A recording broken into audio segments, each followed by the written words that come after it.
So let's talk about the Cold War.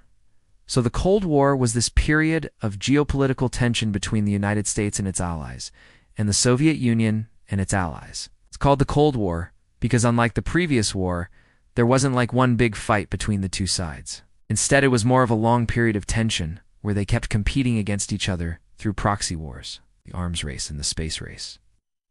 And so in this video, we're going to go over what started it, how it played out, and then finally how it ended. Okay, so first let's talk about how this rivalry started. So after World War II, victorious Allied powers met together at a series of conferences to discuss how to rearrange the map of Europe. And while the three powers of Britain, France, and the Soviet Union agreed on most things, they couldn't agree on what to do with Eastern Europe. The Soviet Union wanted to establish friendly governments in these nations that it bordered, but the Western powers didn't want them to become communist, so the Soviet Union did it anyway, which established a buffer zone of communist nations between itself and Western Europe.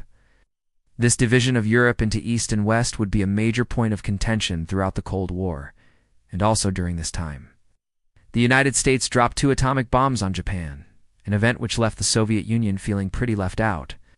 See, they had fought against the Japanese in World War II and spent lots of time and resources doing so. But while the US developed the atomic bomb with the help of German scientists they captured, the Soviets were not able to do the same. This event left the Soviet Union eager to develop their own weapons program in order to keep up with the United States, setting the stage for the arms race. Okay, so now that we know how this conflict started, let's talk about how it played out. So the Cold War is often divided into 2 eras. The era of tension from 1945 to 1991, and the era of competition from 1991 to present day. So let's talk about each of those.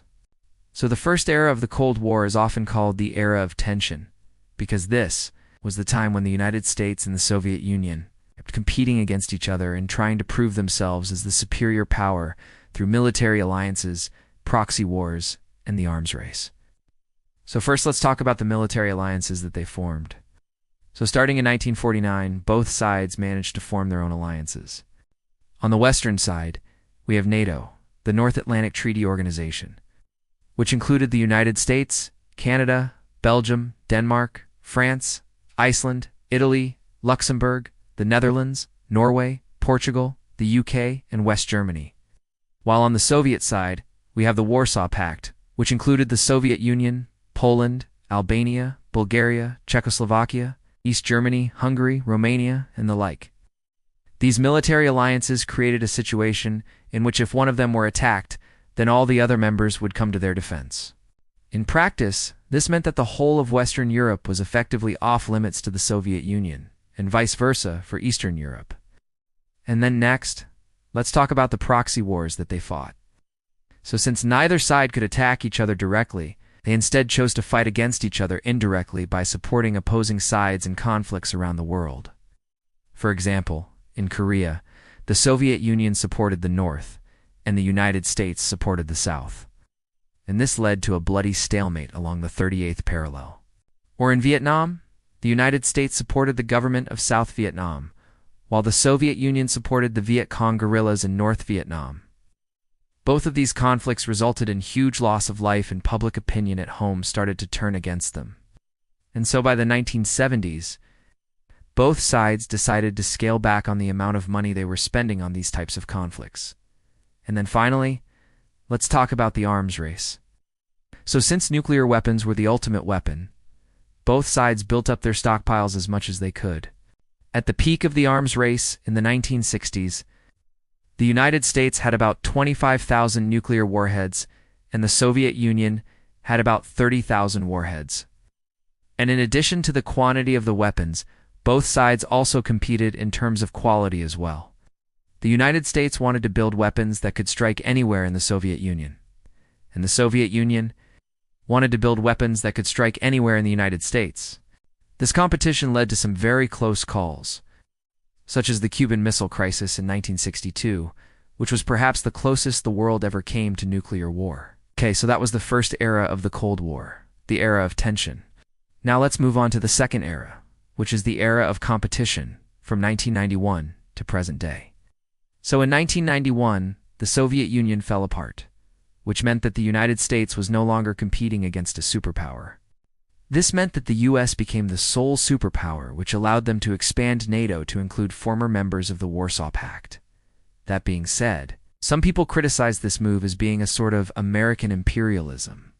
And so in response to that, the Russian president at the time, Boris Yeltsin, started a nationalist movement to prevent the further spread of NATO eastward. Another area in which the United States and Russia competed was outer space. In 1957, the Soviet Union shocked the United States by launching Sputnik. It's the first artificial satellite to orbit the Earth.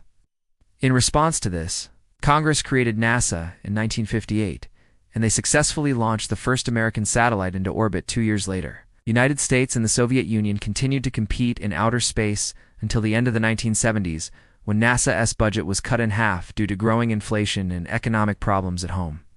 And then the last area in which the US and Russia competed was economically. After the fall of communism, many Eastern European countries started to transition towards capitalism. And in order to integrate themselves into the global economy, they needed the help of the West. This gave the United States a tremendous amount of soft power in the region, which led many Russians to believe that America was trying to deliberately weaken Russia. And so all of these tensions eventually boiled over in 2008 when Russia invaded Georgia. The United States and its allies condemned the Russian invasion and threatened to impose economic sanctions. As a result, Russia withdrew even further from the West, especially under Vladimir Putin, who's been in power since 2012. He has strengthened ties with China, further isolated himself from the West, and started to reassert Russian power throughout Eastern Europe. And so that brings us to today. Okay, so now let's answer the question. What was the significance of the Cold War? So the significance of the Cold War can be seen in three main areas. First, the Cold War resulted in a huge increase in military spending, which ultimately contributed to the fall of both superpowers. Second, the Cold War contributed to the proliferation of nuclear weapons. Today there are 9 nations with nuclear weapons, which is double the number that there was at the peak of the Cold War. And third, the legacy of the Cold War continues to shape our world today. For example, the fact that the Korean Peninsula is divided into North and South, or the fact that NATO still exists today. Okay, that was a lot of information. So let's do a quick review. The Cold War was this period of geopolitical tension between the United States and its allies and the Soviet Union and its allies. It began at the end of World War II when the victorious Allied powers disagreed on what to do with Eastern Europe. The Cold War lasted until 1991, when the Soviet Union fell apart. During the Cold War, the US and the Soviet Union competed against each other through military alliances, proxy wars, and the arms race. After the fall of the Soviet Union, the US became the sole superpower. And so they competed against Russia economically and militarily. And that rivalry continues to shape our world today. Okay, that's what the Cold War is. And if you want to learn more about this topic, I made a whole playlist of videos about the Cold War right here. So click on that if you're interested. And then finally, if you want me to keep making these types of videos, then please subscribe and leave a like. And there you have it. The Cold War, a decades-long showdown that reshaped our world without a single shot fired directly between the superpowers. If you learned something new today, give this video a thumbs up and drop a comment with your favorite Cold War moment or question. Don't forget to subscribe to HistoroMystic for more history made simple. From world wars to revolutions, all in under 10 minutes. I'll see you guys next time.